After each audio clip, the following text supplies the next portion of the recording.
The Precarious Adventure of Bitter Ballin' Bill.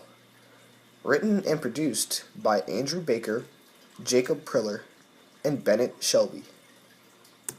Once upon a time, in a land far, far away, a Dutch delicacy was created on this very day.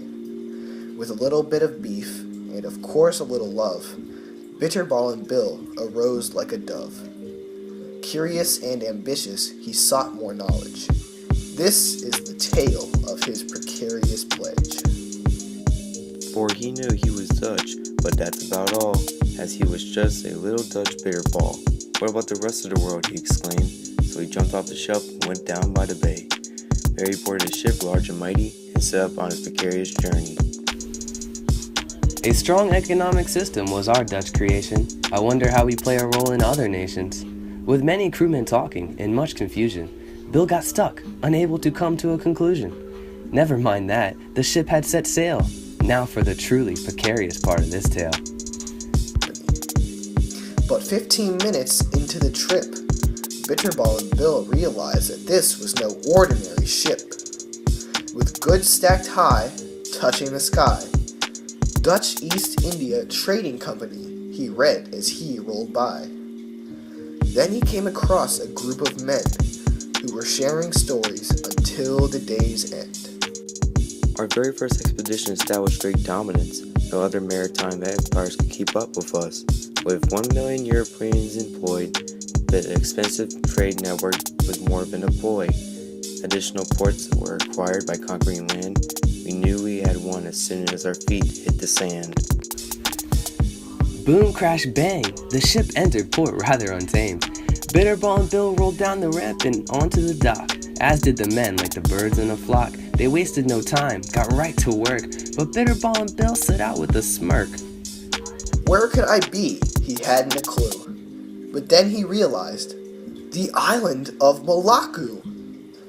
I should have known sooner. I can smell the spice. The island itself was really quite nice. As he began to roll, he came across a map and took a gander yonder as he munched on his snack. There was direct access to both hemispheres, and a plethora of goods they have commandeered. Using prominent trade routes to Dutch developed power, it was truly spectacular, like a meteor shower. All this created strategic geographic location, Bitter Ballin' Bill formed a positive notion. As Bill continued to look around, he heard an extremely loud and thunderous sound. The ship's anchor was rising with a clash, so Bitter Ballin' Bill rolled back in a flash. He climbed on board just in time, and 1,000 thoughts crossed his mind. When he finally awoke, he was utterly lost. Bill was surrounded by raw metal and logs. There was just so much stuff. It made sense to Bill why the Dutch Navy was buff. The metal can be used for trade and technology. It was a very tempting deal for newfound colonies. But of course, the best of all was the wonderful silk, which was pure from Aunt Eliza's goat milk.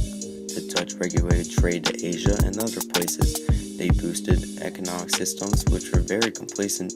Bitter Ballin' Bill was quite impressed, but now it's time for his precarious journey to end. In the end, Bill had learned much about the Dutch, and he finally said, the Dutch maritime empire heavily influenced the economic systems of the East Indies through the creation of the Dutch East India Trading Company, strategic geographic location, and an abundance of natural resources. The end. As Bill rolled home, his knowledge at hand, he looked forward to his next adventure to a foreign land. Unfortunately, there will never be another journey, as Bill was eaten by a dog named Bernie. Thank you.